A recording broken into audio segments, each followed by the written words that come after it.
Let me show you how to create these viral AI underwater car videos. They're blowing up right now, and I'll walk you through the whole process step by step. Open any browser and search for Google Gemini.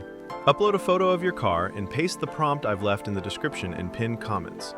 Gemini will generate a cinematic image of your car underwater. Subscribe real quick, you're not going to want to miss the result. Once it's done, download the image. Next, head over to Higgsfield. You'll find the link in the pinned comments as well. In Higgsfield, click on Video, then choose Cinema Studio Video. Upload the underwater car image as your start frame and paste the same prompt again. If you don't need audio, turn it off. Set the aspect ratio to 16:9, then click Generate. After about 2 to 3 minutes, your video will be ready. Click on it, download it, and that's it. Here's a preview of mine. Thank you for watching.